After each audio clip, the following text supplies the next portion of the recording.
नित नवारंग छत्तीसगढ़ के महानदी कस्थार लोक रंग के मड़वा सुखर नित नित मानव तिहार।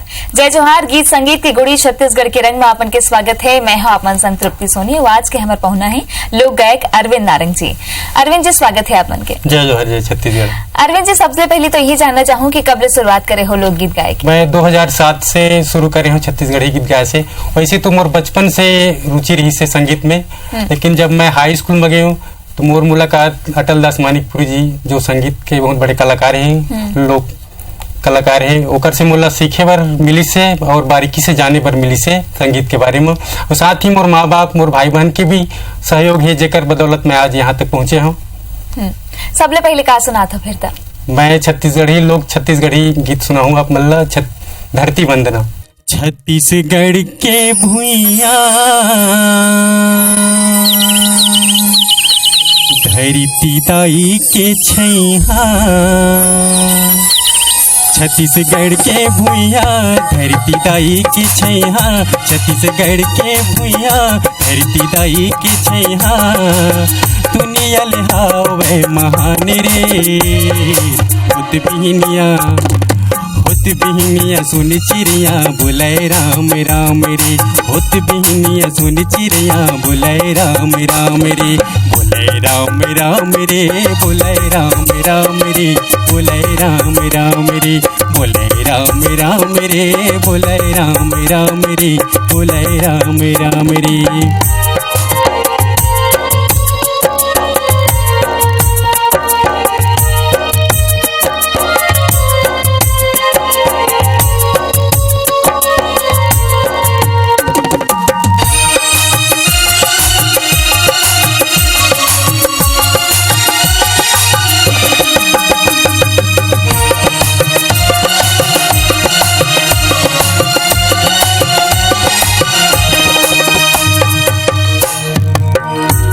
के माटी चंदन जैसे अमृत जैसे पानी, यहाँ के माटी चंदन जैसे अमृत जैसे पानी,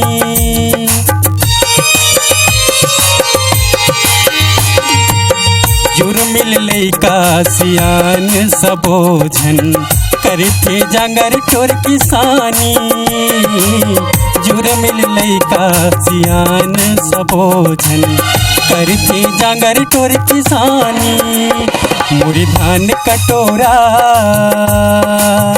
लक्ष्मी दाई के कोरा,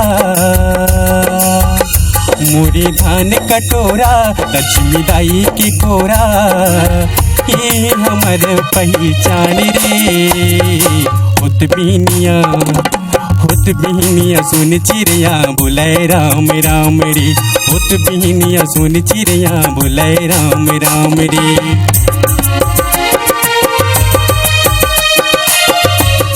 बढ़िया सुघर प्रस्तुति हमारे पहुना दे थे ओकर से गोठ बात कर लेथन। अरविंद जी माया प्रीत के गीत भी बड़ सुने जाते छत्तीसगढ़ में, तो माया प्रीत के गीत ले भी बड़ लगाव है अपन? आप सही बात है। फिर जैसे पुराना जमाना की माया प्रीत रही से ओकर से संबंधित जिन है, जैसे आजकल के जिन है तेन मन पुराना जमाने के लत नहीं जाने, फिर भी मैं थोड़ा सा ओकर पुराना जमाना के जिन माया प्रीत रही से ओकर बारे में थोड़ा सा गाँव में है। तावा सुन लेथन सुघर एक ठन गीत।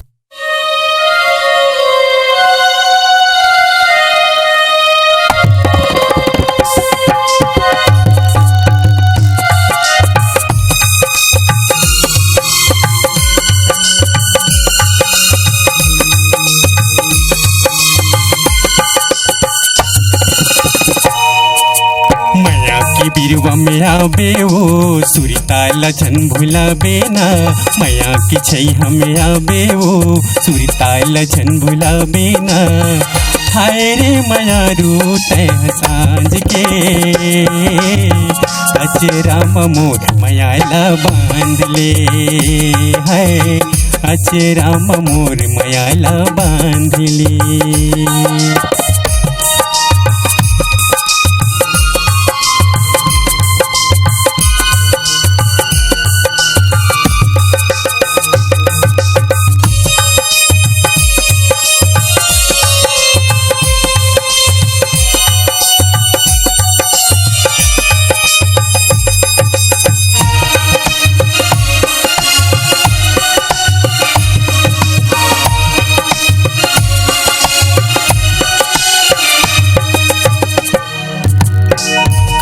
गाड़ी खुटी के फैरी का लगा के माटिक बनाबो कुरिया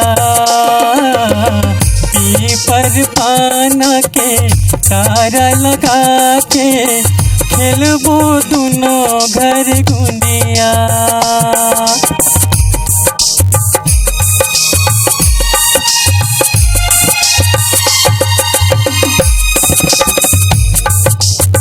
गाड़ी खुटी के फैरी का लगा के माटिक बनाबो कुरिया पीपर पाना के तारा लगा के खेलबो दोनों घर गुंदिया। संगझन कोनो लाबे हो तैहा अकेला बेना संगझन कोनो लाबे हो अकेली चले बेना हाय रे दीवानी तैहा ताज के अचरा ममो मयाला बांध ले है अचरा ममो मयाला बांध ले।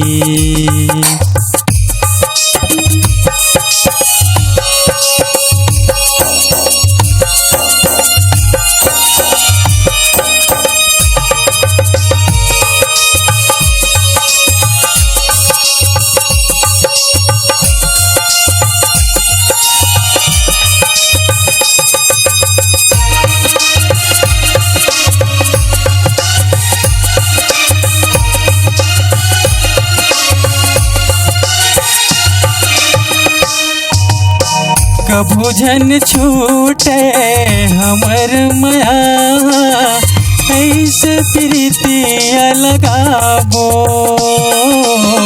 दोनों मायारू छै हम बैठ के कर मद दरिया गाबो।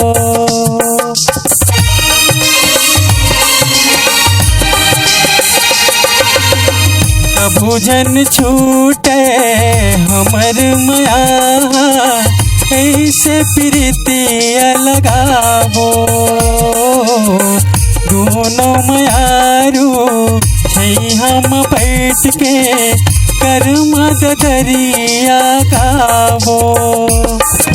सुरमा सुर मिला ले वो राग मराग मिला लेना सुरमा सुर मिला ले वो राग मराग मिला लेना हाय रे दीवानी तैं सांझ के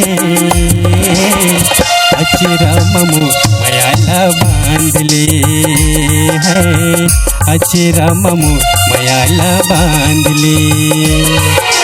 माया के छै हम आबे वो सुरताल झन भुलाबे ना माया के छै हम आबे वो सुरताल झन भुलाबे ना हाय रे दीवानी तैं सांझ के अचरा ममो मयाला बांध ले है अचरा ममो मयाला बांध ले है अचरा ममो मयाला बांध ले है अचरा ममो मयाला बांध ले। जब आप मंच में प्रस्तुति देता हो और लोगन के मैं मिलते तो कैसे लगते हैं? बहुत अच्छा आनंद मिलते बहुत अच्छा लगते मतलब। कोनो ऐसे अनुभव है जिन साझा करना चाहो आप मन दर्शक मन संग? अनुभव तो वैसे कई ठो महोत्सव वगैरह में जाते ही तो मैं कार्यक्रम देवर साथ ही छत्तीसगढ़ से बाहर भी जैसे झारखंड है उड़ीसा महाराष्ट्र MP घरों में अपन लोक कला मंच के प्रस्तुति दे चुके हूँ मैं। लोगन मन बहुत अच्छा पसंद करते हैं हमारे छत्तीसगढ़ की संस्कृति ला। आप क्या सुना था फिर? मैं छत्तीसगढ़ संस्कृति पर आधारित एक गीत सुनाता हूँ। तै बिने लाया बेवो गोरी हरिरा बहिरा तेंदु चार तै बिने लाया बेवो गोरी हरिरा बहिरा तेंदु चार तै बिने लाया बेवो रानी हरिरा बहिरा तेंदु चार हरिरा बहिरा तेंदु चार हरिरा बहिरा तेंदु चार हरिरा र बहिरा तेंदु चार हरि र बहिरा तेंदु चार हरि र बहिरा तेंदु चार तै बिनिलाया बिवोरानी हरि र बहिरा तेंदु चार तै बिनिलाया बिवो गोरी हरि र बहिरा तेंदु चार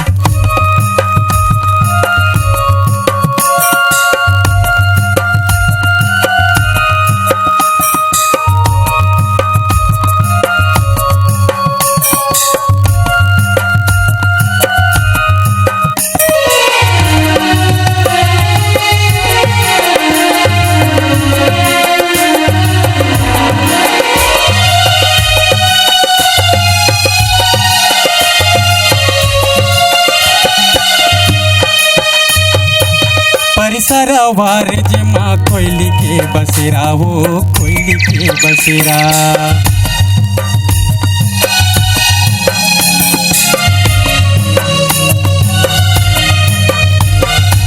परिसरवार जेमा कोयली के बसेरा वो कोयली के बसेरा ओही डोंगरी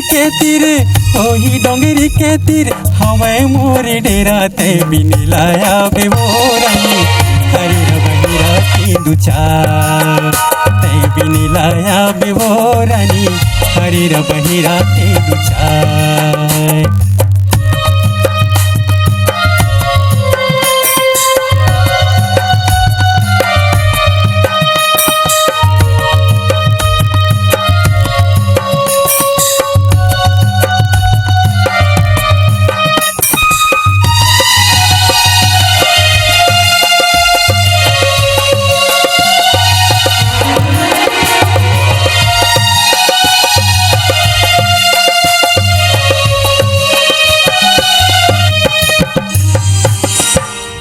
मारे लब देना रानी पत्थरा गुलेल वो पत्थरा गुलेल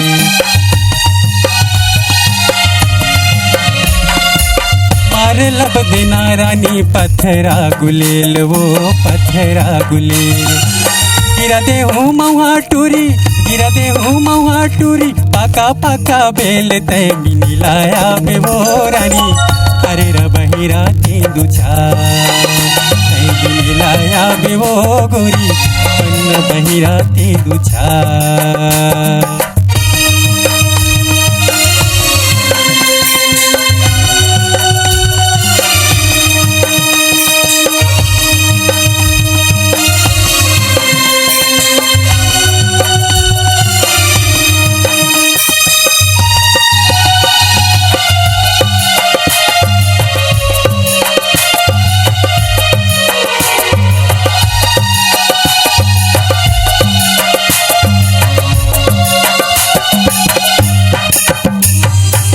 हाथ धरे लुटिया यो मुड़मा बोहे झौहा वो मुड़मा बोहे झौहा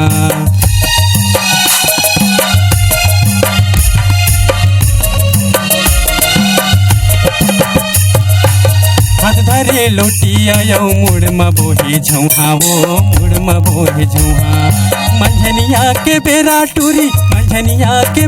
टूरी आबे लौहा दे बिनिलाया बेवोरानी हरि र बहिरा तेंदु चार तै बिनिलाया बेवो गोरी हरि र बहिरा तेंदु चार हरि र बहिरा तेंदु चार हरि र बहिरा तेंदु चार हरि र बहिरा तेंदु चार हरि र बहिरा तेंदु चार हरि र बहिरा तेंदु चार बिनिलाया बेवोरानी हरि र बहिरा तेंदु चार तै बिनिलाया बेवो गोरी हरि र बहिरा तेंदु चार हरि र बहिरा तेंदु चार हरि र बहिरा तेंदु चार हरि र बहिरा तेंदु चार अरविंद जी, जो लोग गायक होते तेन मन जो उन्हें संगतकार मन बिना अधूरा है। जी, ता सही आप बात मन है। के संगतकार कितना संग देते, का कुछ कहना चाहो? बोला संगतकार मन हमेशा सहयोग करत रहिथे।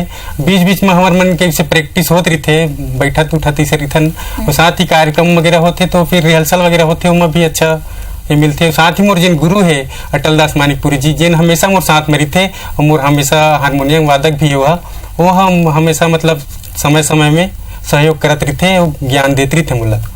कहाँ कहाँ प्रस्तुति दे अभी तक आप? अभी तक तो मैं छत्तीसगढ़ के अलावा झारखंड, उड़ीसा, सबसे ज्यादा उड़ीसा में मैं यहाँ स्टेज प्रोग्राम करे हूँ।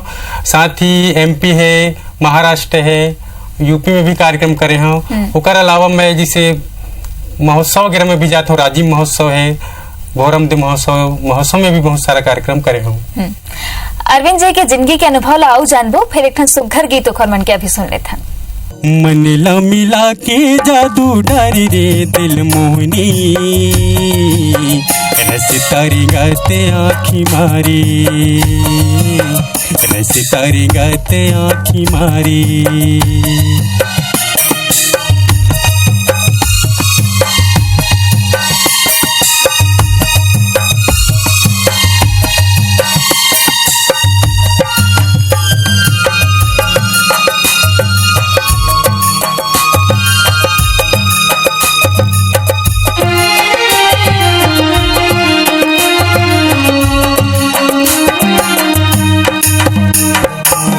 मोटर छूट के पैसेंजर होगी मेल रे, पैसेंजर होगी मेल।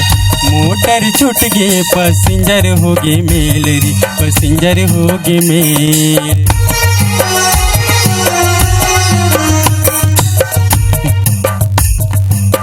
मोटर छूट गए पैसेंजर होगे मेल रे, पैसेंजर होगे मेल। मैं हाँ जावत रे हूँ रायपुर, तोर संग में होगे भेंट रे मनमोहनी।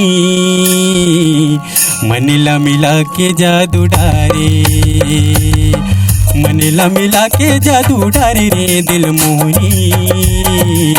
मन ला मिला के जादू डारे, मन ला मिला के जादू डारे।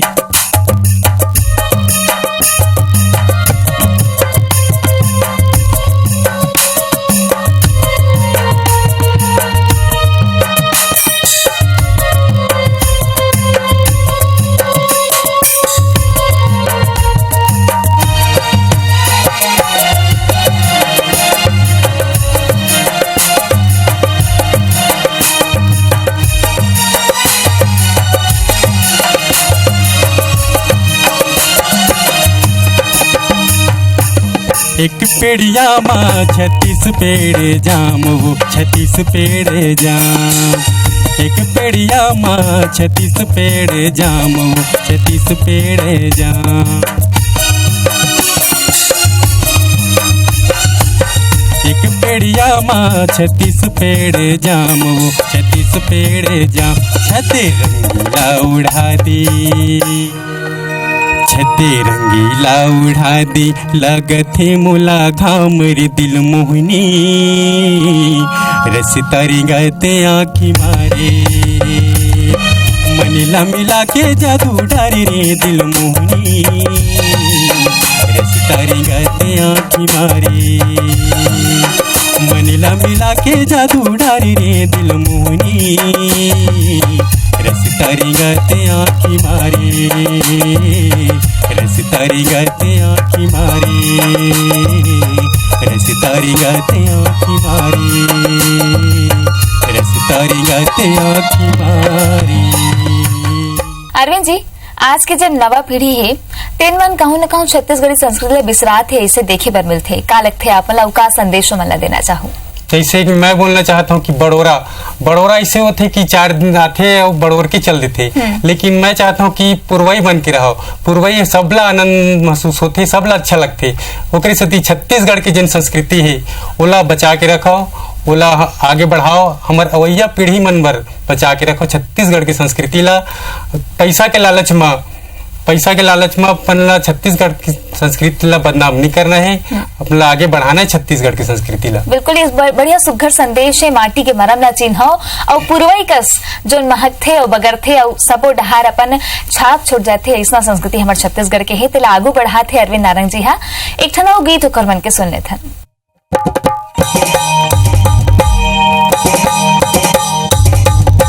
माया के खातिर गुइया रे रानी हो गयो मैं बदनाम, तोरे माया के खातिर गुइया रे रानी हो गयो मैं बदनाम।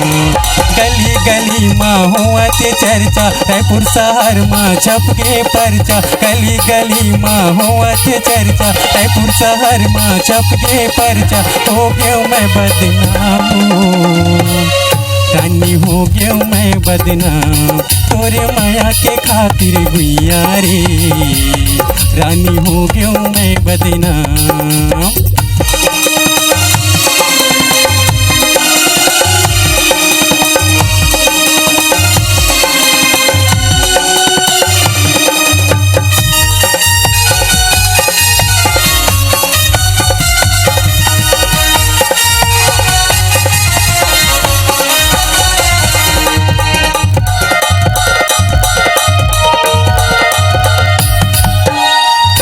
तोरी प्रेम दीवाना है प्रेम दीवानी मोर, महू हवा बिले कुंवारा कहूँ हवच कुंवारी हो।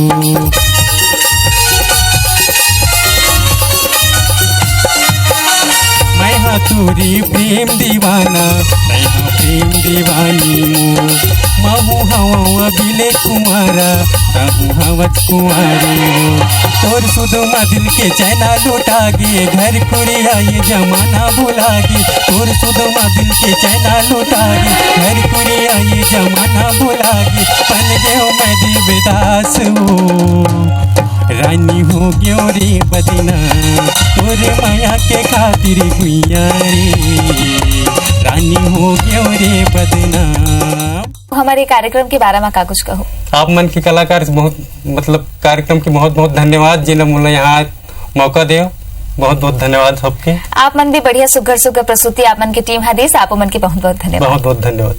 बने रहे सुघर मया के बानी, लोर गेडार और छलकत पानी, अभी तरद्दा के पग धरे हैं, बाँचे हैं अभी कई रंगानी बानी। ये हफ्ता भर अटकेश फिर आप हमारे कार्यक्रम कैसे लगते ला बताए बर जन बुलाहू। एक बार आप हमारा चिट्ठी लिख सकत हो, फेसबुक और ट्विटर के माध्यम ले घलो अपन संदेश हमर तक पहुंचा सकत हो। एक अलावा यूट्यूब में घलो अपन कार्यक्रम हमर मन के देख सकत हो। मुला विदा आप मन देखत रहो IBC 24। जय जोहार।